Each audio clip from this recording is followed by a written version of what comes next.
우리를 사랑하시는 하나님 아버지, 2021년 중동부 야영회로 저희를 불러주시니 감사합니다. 주님의 재림이 더욱 가까워지는 이 때에 우리의 시선을 하늘로 향하게 하시고, 비록 몸이 한자리에 모이지는 못하였으나 저희들 마음 많은 한 곳에 모여 말씀 듣기를 원합니다. 지난 한 해 동안 가족과 친지, 친구를 잃은 모든 이에게 예수님의 재림과 또 부활이 위로와 소망이 되게 하옵소서. 평안할 때뿐 아니라 어려운 때를 지날 때에도 감사케 하시옵소서. 이번 중동부 야영회에 있을 하나님의 말씀과 말씀 선포하시는 목사님들, 또 듣는 저희들에게 한 성령으로 임하셔서 저희들로 하여금 하나님의 말씀을 바르게 이해하고 마음에 새기며 이웃에게 예수 사랑을 전하는 이가 되게 하시옵소서. 시종을 성령 하나님께서 함께 하실 것을 믿으며 이 모든 말씀 예수님 이름으로 기도드렸습니다. 예수 이름 높이자 능력의 그름 예수 이름 높이자 구원의 그름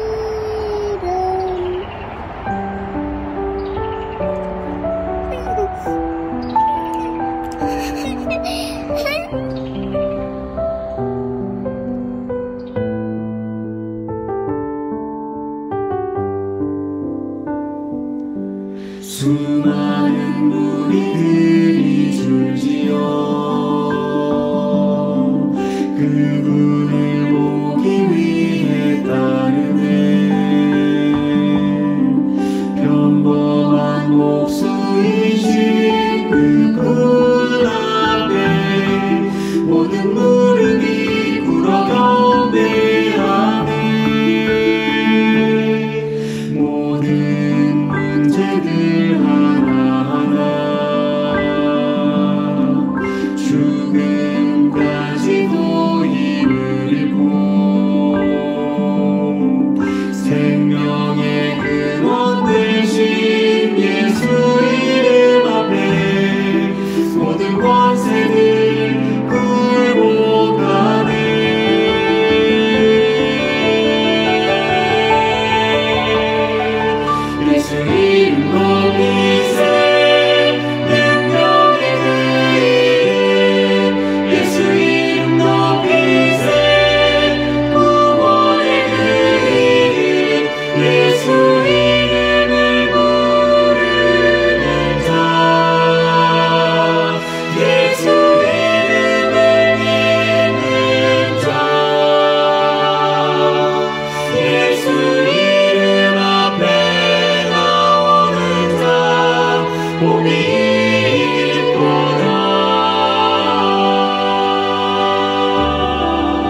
먼저 하나님의 말씀 에베소서 4장 22절로 24절을 제가 봉독하겠습니다.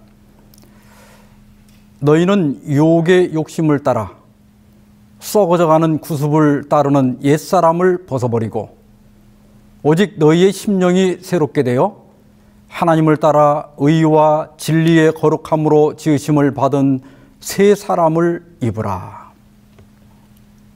저는 1976년에 이병 통지서를 받고 7월 6일 논산훈련소에 입소하였습니다.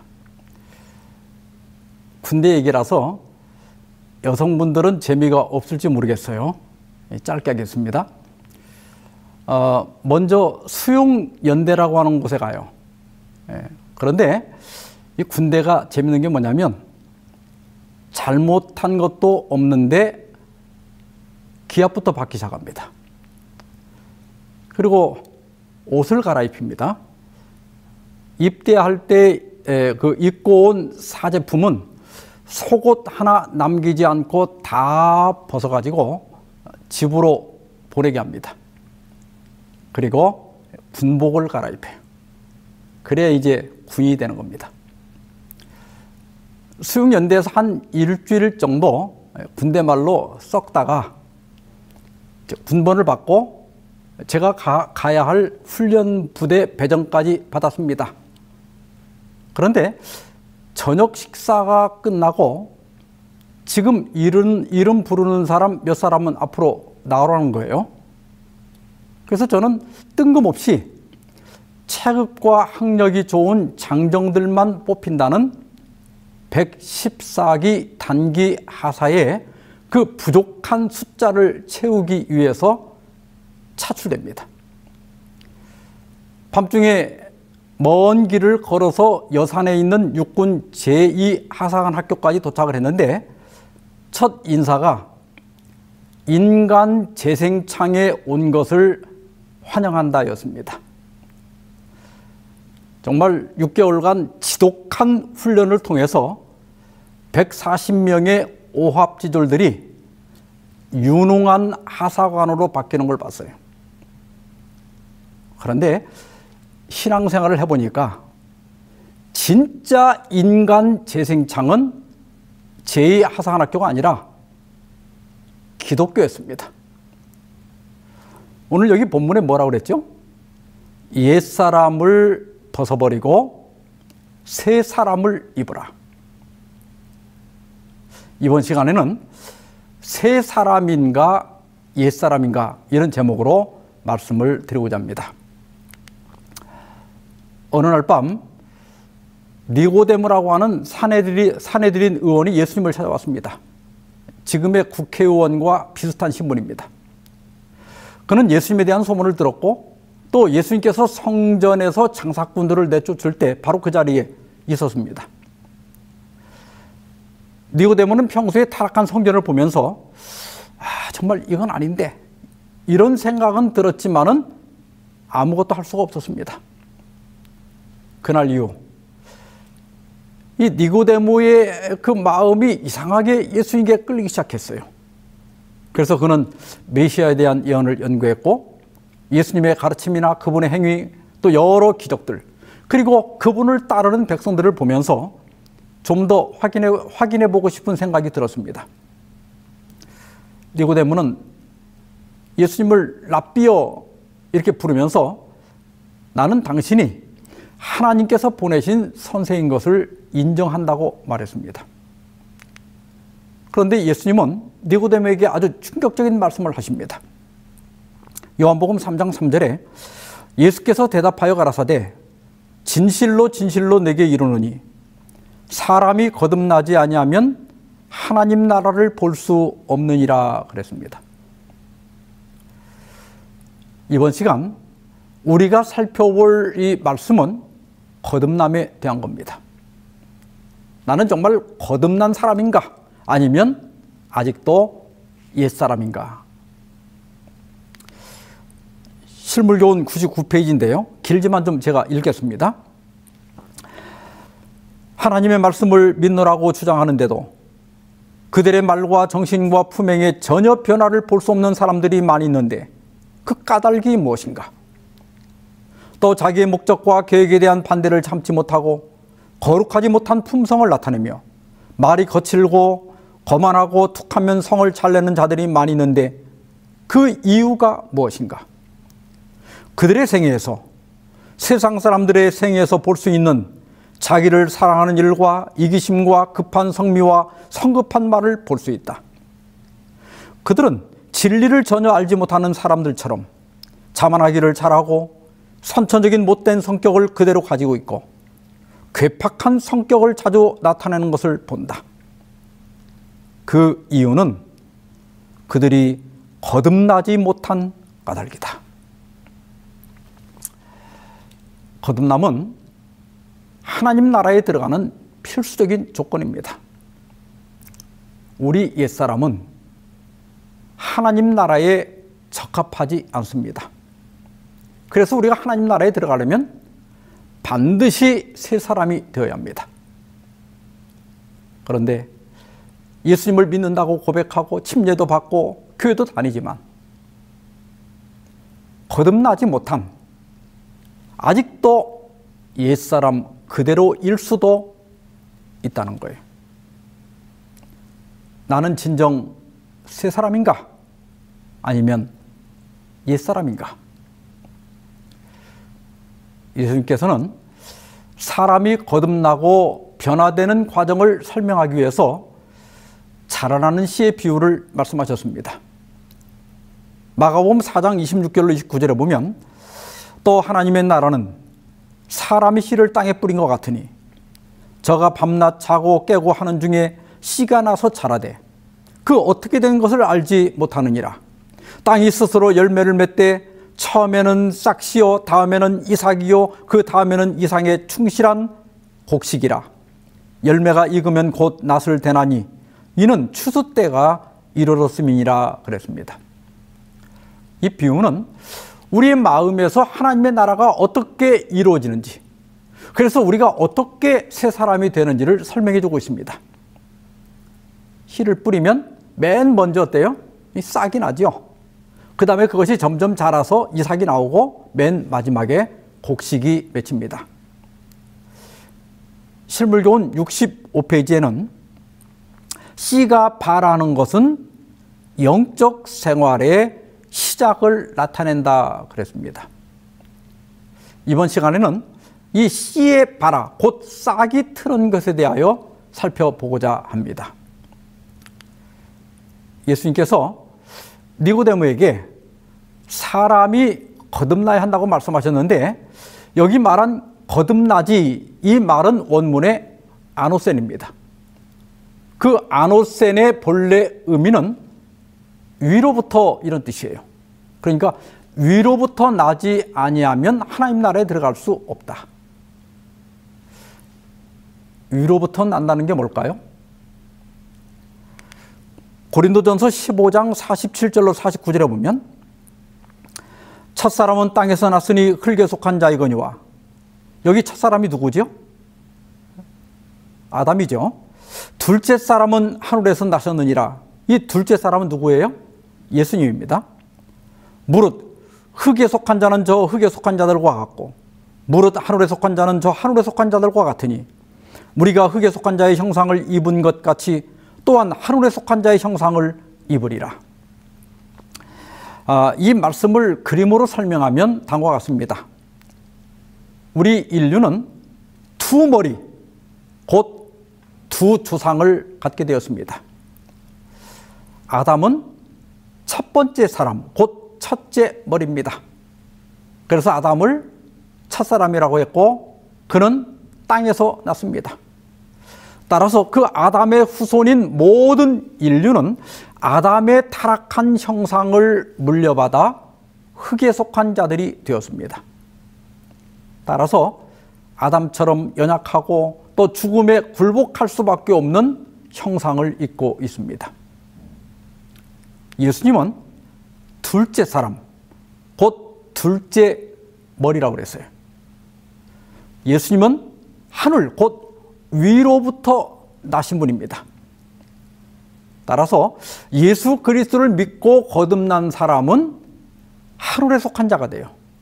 이러한 사람들은 예수께서 재림하실 때에 살아있는 자들은 호련히 변화될 것이고 죽은 자들은 다시 썩지 아니할 몸으로 부활하여 하늘에 속한 자의 형상을 입게 됩니다. 우리는 이미 흙에 속한 자입니다. 이 상태로는 절대로 하나님 나라에 들어갈 수 없다는 거예요. 그런데 우리가 어떻게 해야 하늘에 속한 자가 될 수 있습니까? 어떻게 해야 둘째 사람, 곧 예수님의 후손이 될 수 있습니까? 거듭나라고 하는 예수님의 말씀을 잘 받아들이지 못하는 니고데모에게 예수님께서는 육으로 난 것은 육이요 성령으로 난 것은 영이니 내가 네게 거듭나야 하겠다는 말을 놀랍게 여기지 말라고 말씀하셨습니다. 예수께서 말씀하시는 거듭남, 다시 태어나는 것은 육신적으로 다시 태어나는 것이 아니라 성령으로 다시 태어나는 것을 말씀하고 있다는 거예요. 하나님께서는 아담을 자기 형상, 곧 하나님의 형상대로 창조하셨습니다. 그런데 아담이 범죄한 다음에 셋을 낳았는데 여기 보니까 자기 모양, 곧 자기 형상과 같은 아들을 낳아 이름을 셋이라 하였다고 했습니다. 이것은 아담의 형상에 중대한 문제가 발생한 것을 시사하고 있습니다. 본래 아담은 하나님의 형상대로 창조되었지만 범죄로 말미암아 하나님의 형상을 잃어버렸습니다. 우리가 아는 대로 그 변화는 육체적인 외형보다는 영적 본성에서 일어났습니다. 아담에게 있던 하나님의 형상은 지워졌고 그의 본성은 타락하였습니다.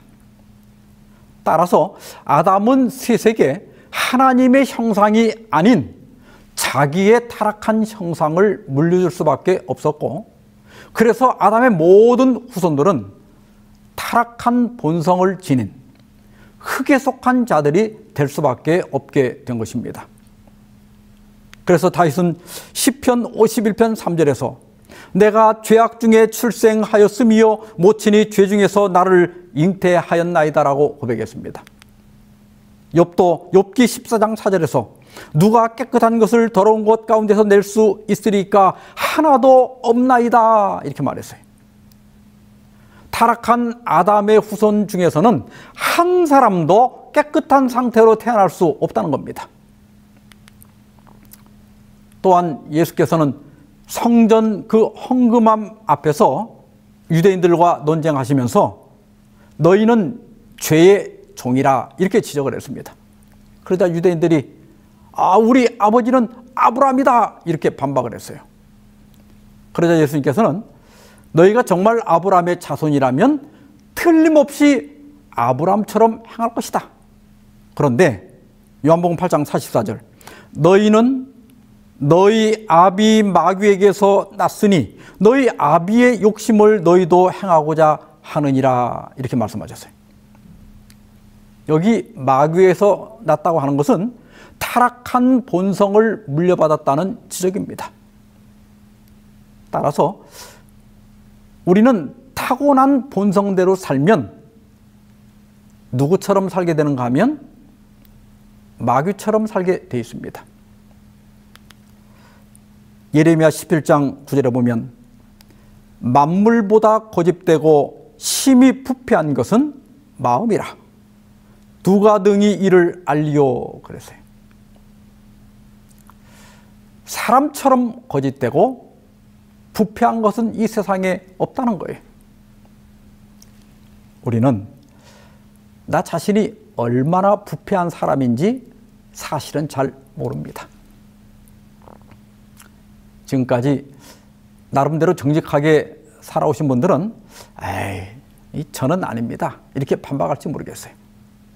그러나 우리가 어떤 절박한 상황에 처해보기 전에는 나도 나를 모르는 거예요.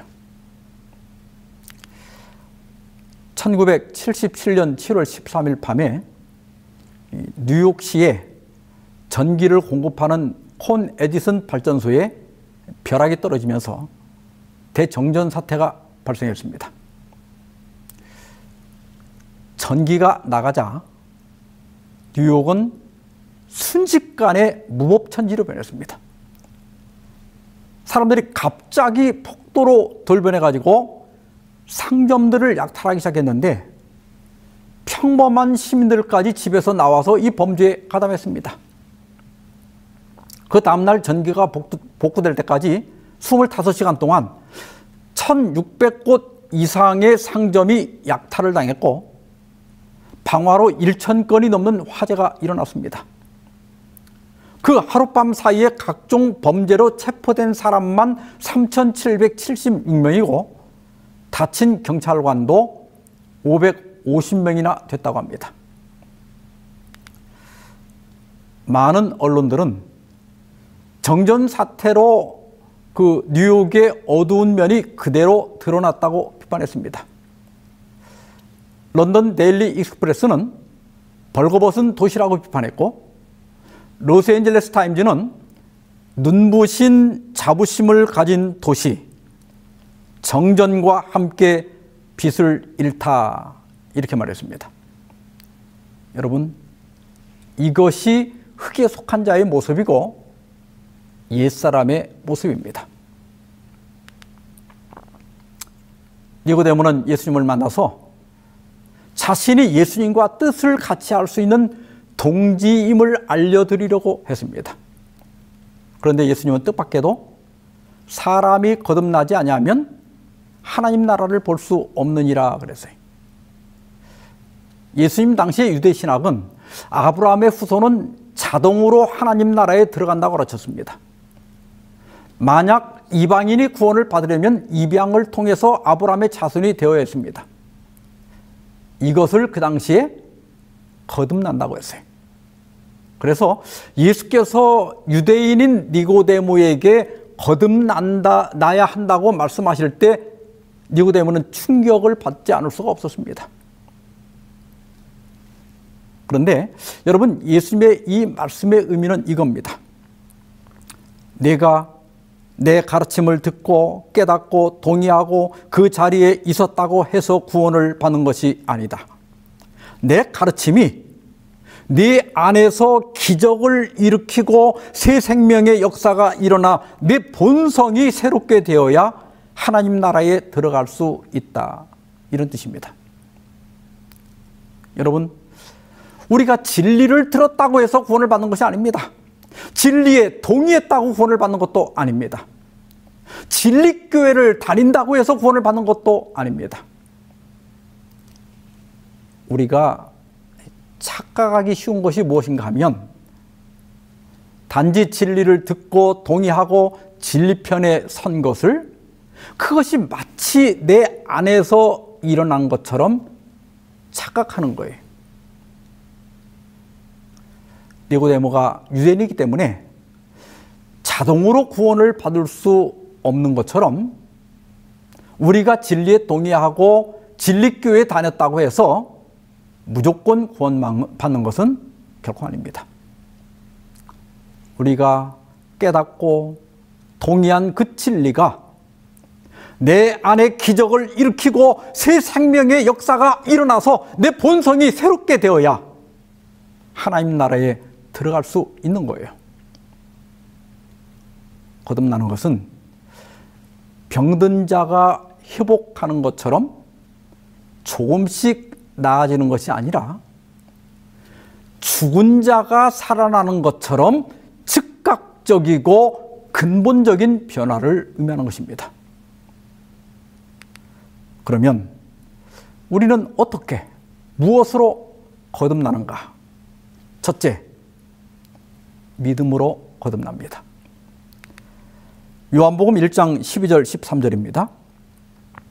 영접하는 자, 곧 그 이름을 믿는 자들에게는 하나님의 자녀가 되는 권세를 주셨으니 이는 혈통으로나 육정으로나 사람의 뜻으로 나지 아니하고 오직 하나님께로부터 난 자들이니라.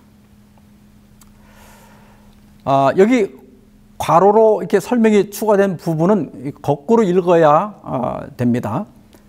사람의 뜻은 후손을 바라는 마음이에요. 그래서 어떡하죠? 육정은 자녀를 낳기 위한 성욕을 가리킵니다. 그리고 혈통은 이렇게 해서 태어난 육체적 출생을 가리켜요. 여러분, 이 말씀의 의미는 뭐냐면 모태 신자는 없다, 그런 뜻이에요. 그냥 믿는 가정, 믿는 부모의 자식으로 태어나는 것이지 모태로부터 신자가 된 사람은 없습니다. 그러면 우리가 어떻게 해야 신자가 될 수 있는가? 어떻게 해야 하나님의 자녀가 될 수 있는가? 이것이 육체적 출산으로는 절대 불가능하다는 거예요. 목사의 자녀도 뭐 그 집안이 3대, 4대 그리스도인이라 할지라도 그 자녀는 태어날 때 자동으로 하나님의 자녀가 되는 것이 아니라는 거예요. 그러면 우리가 어떻게 하나님의 자녀가 되는가? 근데 그게 어려운 것도 아닙니다. 단지 예수님을 영접하면 됩니다. 예수님을 영접하는 게 뭐예요? 그 예수님의 이름을 믿는 거예요. 이렇게 믿는 것을 하나님께로부터 낳았다 하는 거예요. 믿음과 행함 70페이지 보면 믿는다는 것은 무엇을 의미하는가? 그것은 예수 그리스도께서 우리를 위한 희생제물로 돌아가셨다는 것, 그분께서 우리를 위해 저주를 받으시고 우리의 죄를 담당하시고 우리에게 그분 자신의 의를 나누어 주신 것을 완전히 수락하는 것이다 그랬어요. 예수님을 믿는다는 건 뭐냐? 그것은 예수께서 나를 위하여 십자가에서 희생제물로 돌아가셨다는 것을 믿는 것입니다. 이것을 믿을 때 어떤 일이 일어납니까? 예수께서 내 죄와 그 저주를 가져가시고 그 대신에 예수님의 의를 나에게 나누어 주심으로써 우리가 예수님을 믿는 순간 전혀 죄를 짓지 않은 사람처럼 인정해 주신다는 거예요. 이것이 기독교에서 말하는 믿음으로 말미암아 얻는 의입니다.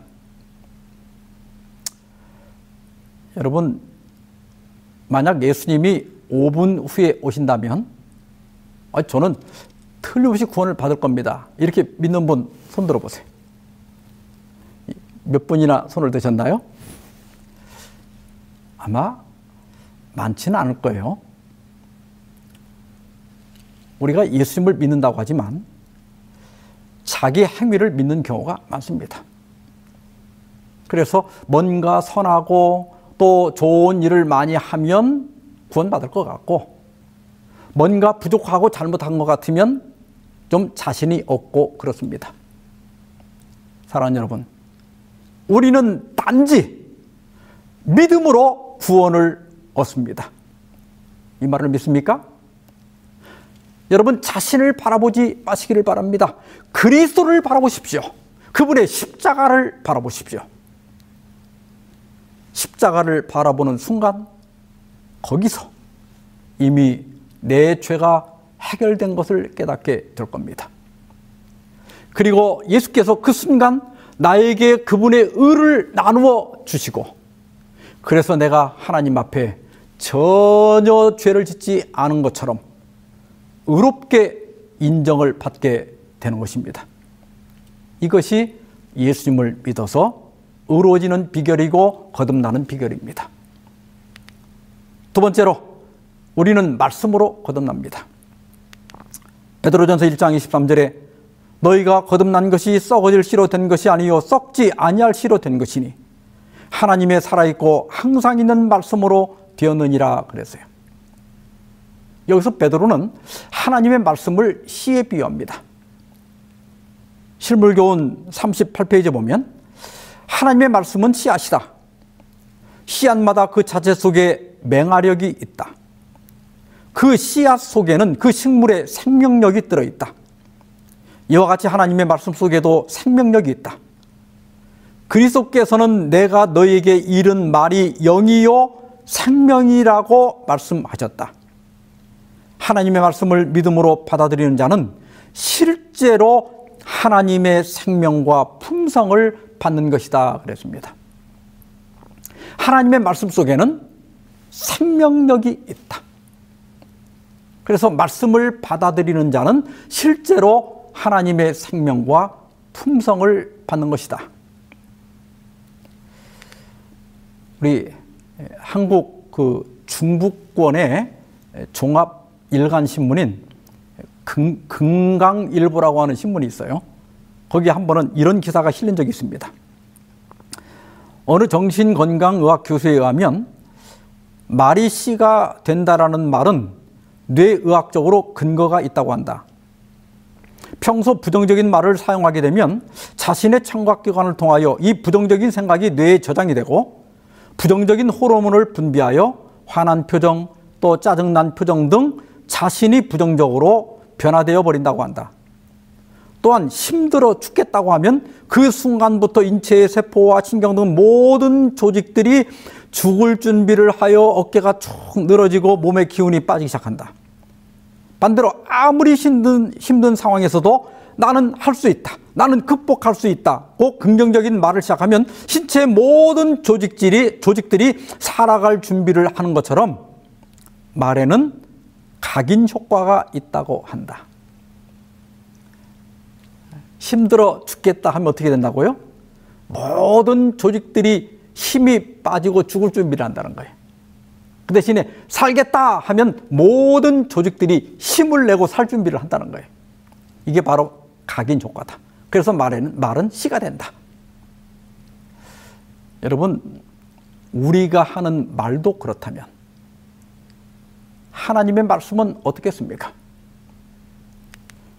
디모데후서 3장 16절에 모든 성경은 하나님의 감동으로 되었다 그랬어요.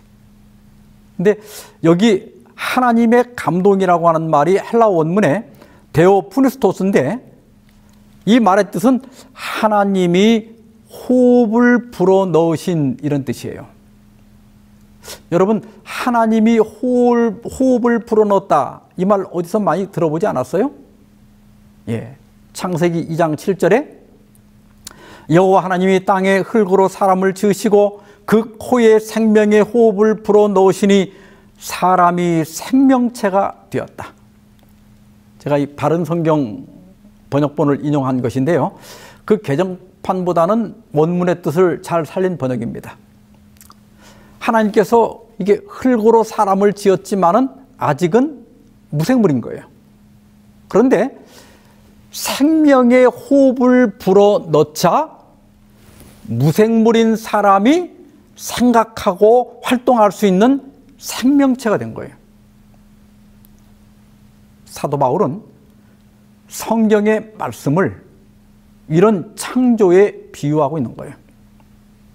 성경에 사용된 단어는 우리가 평소에 사용하는 평범한 단어지만, 그러나 이 하나님의 말씀에는 하나님께서 생명의 호흡을 불어넣었다는 거예요. 그래서 말씀에는 생명력이 있습니다. 성경 주석은 성경의 생명력은 하나님이 그 속에 불어넣은 생명에 기인한다 그랬어요. 따라서 하나님의 말씀을 읽고 들으면 우리 안에 생명의 씨가 심어집니다. 그때 새로운 생각이 들어오고 새로운 동기가 주어집니다. 그래서 시브리 4장 12절에서는 하나님의 말씀은 살아있고 활력이 있다 그랬어요. 여러분, 하나님의 말씀은 태초에 무에서 유를 창조한 능력입니다. 그래서 그 말씀이 우리 안에 들어오면 우리 마음 안에 새로운 마음이 창조되고 새로운 품성이 만들어지는 거예요. 또한 말씀에는 활력이 있습니다. 여기 활력은 헬라어로 에네르게스인데 에너지라고 하는 단어가 바로 여기서 유래된 겁니다. 하나님의 말씀은 사람을 변화시키는 에너지, 즉 능력이 있다는 거예요. 그래서 말씀을 들으면 말씀을 읽으면 사람이 변화될 수밖에 없다는 겁니다. 누가복음 24장 32절에 저희가 서로 말하되 길에서 우리에게 말씀하시고 우리에게 성경을 풀어주실 때 우리 속에서 마음이 뜨겁지 아니하더냐. 예수께서 엠마오로 가던 두 제자에게 성경을 풀어주실 때 그들의 마음이 뜨거워졌다고 그랬어요. 지금도 마찬가지입니다.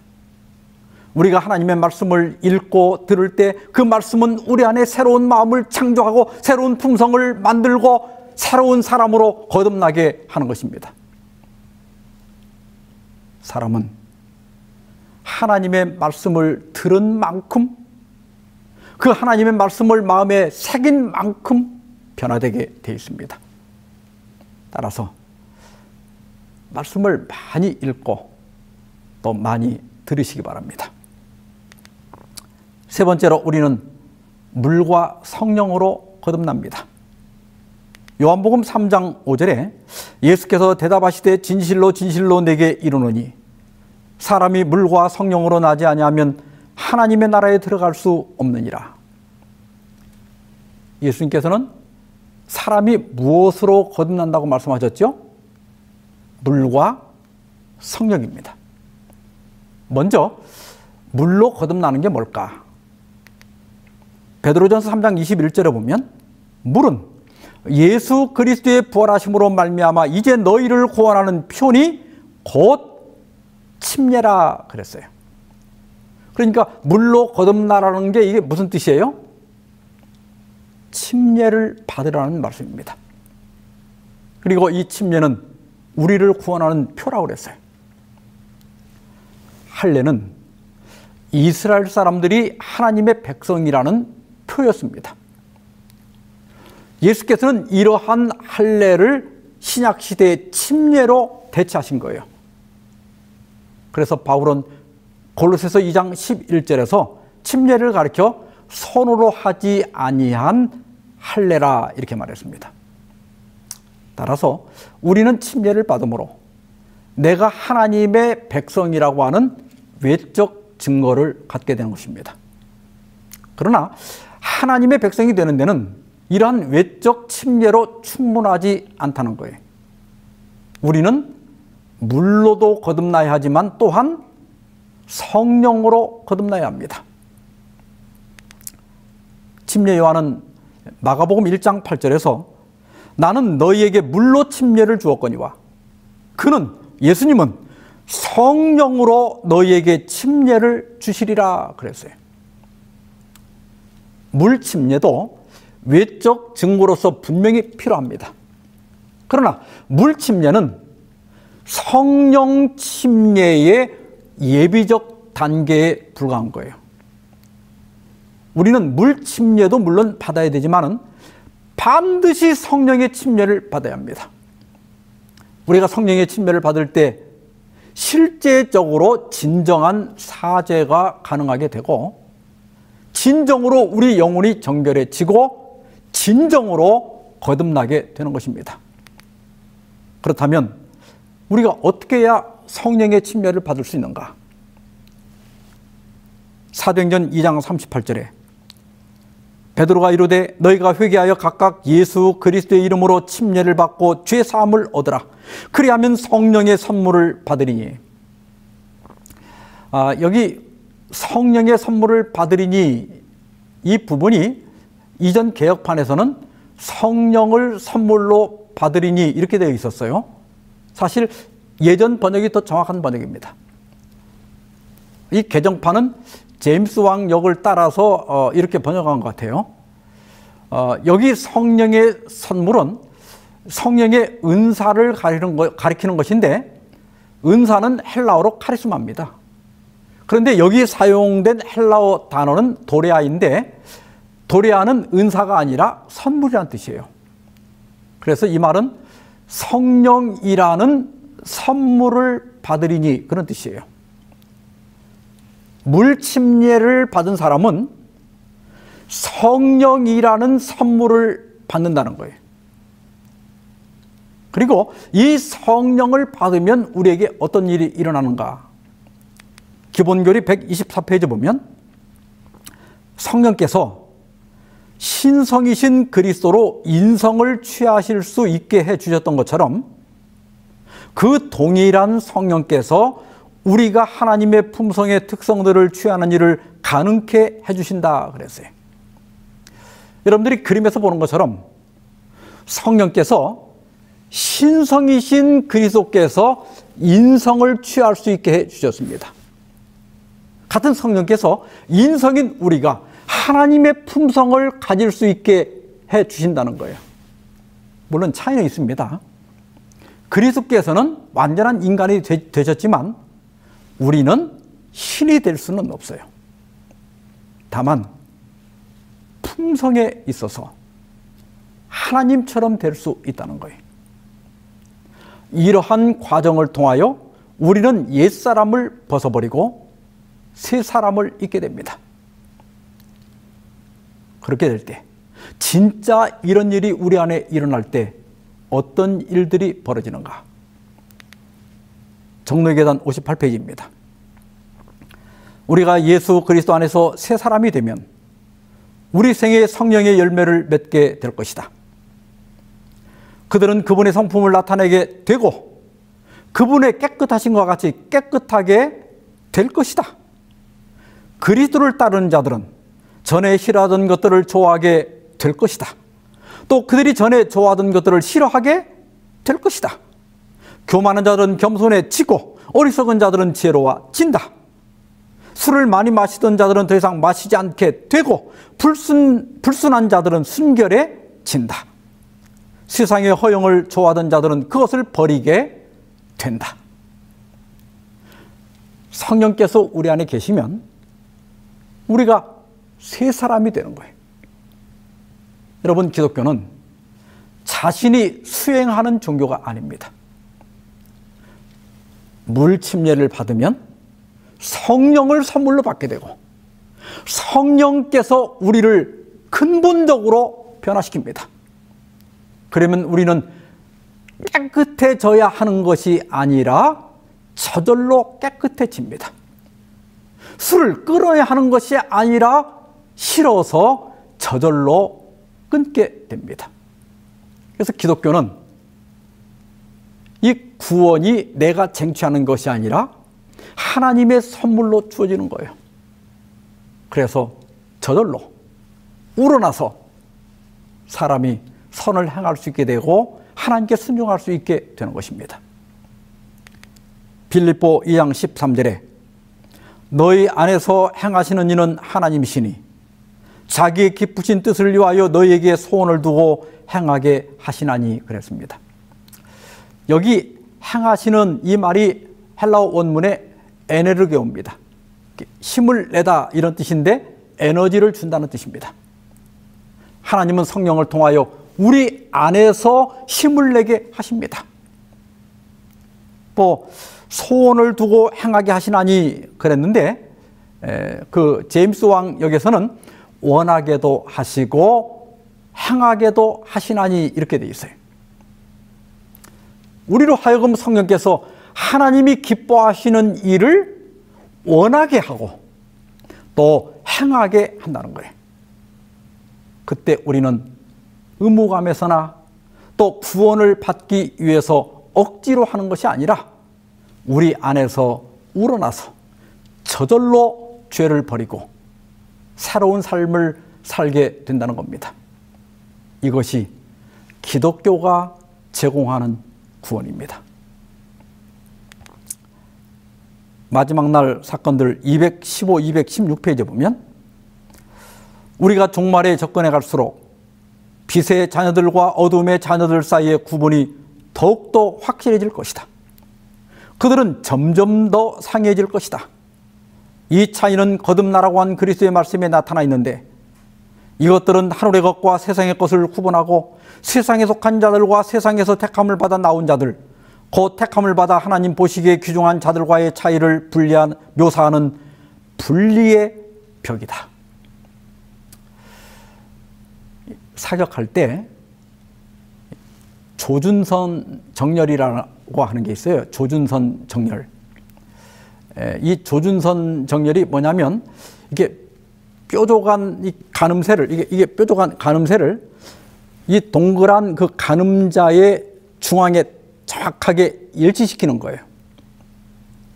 그런데 이 가늠자의 중앙에서 0.1mm만 어긋나도 저 멀리 표적에서는 몇 미터의 오차가 생기는 겁니다. 진정으로 거듭난 그리스도인이 있는가 하면 그냥 섞여 있는 그리스도인들도 있습니다. 예수 믿고 정말 새 사람이 된 사람이 있는가 하면 아직도 옛사람 그대로인 사람도 있습니다. 얼핏 보기에는 비슷해 보이고 별 차이가 없어 보일 수 있습니다. 그러나 시간이 지날수록 두 그룹의 차이는 점점 더 뚜렷해진다는 거예요. 진정으로 거듭난 사람은 점점 그리스도를 닮아갈 겁니다. 그러나 섞여 있는 사람들, 옛사람 그대로인 사람들은 거의 변화가 없거나 오히려 천국 문을 막는 사람이 될 수도 있습니다. 사랑하는 여러분, 침례를 받은 우리 안에는 이미 성령께서 계십니다. 이제 그분이 내 안에서 활동하게 해야 합니다. 그러므로 성령의 음성에 귀를 기울입시다. 또 그분의 지도에 순종합시다. 그래서 오늘도 더 예수님을 닮아가고 말과 행실에서 예수님의 흔적을 남기는 저와 여러분이 되기를 바라면서 오늘 말씀 마치겠습니다.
자비하신 주님, 저희는 흙에 속한 자로 태어나 죄 중에 살다가 죄 중에 죽을 수밖에 없는 존재였지만 만민 가운데서 저희를 택하여 하나님의 귀한 백성 삼아주시고 세상이 알지 못하는 귀한 소망을 주셔서 감사합니다.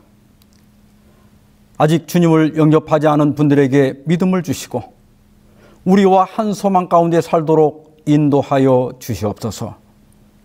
또한 주님을 영접한 저희에게 허락해 주신 성령을 기억하게 하시고 성령의 음성에 귀를 기울이고 성령의 이끄심을 따라 거듭난 삶을 살아갈 수 있도록 도와주시옵소서. 예수 그리스도의 이름으로 기도하옵나이다. 아멘.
주를 위한 이곳에 예배하는 자들 중에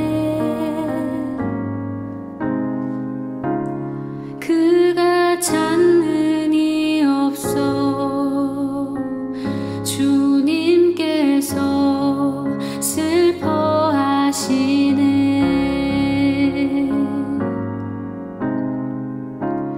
주님이 찾으시는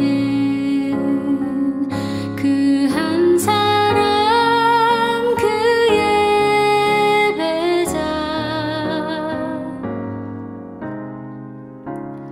내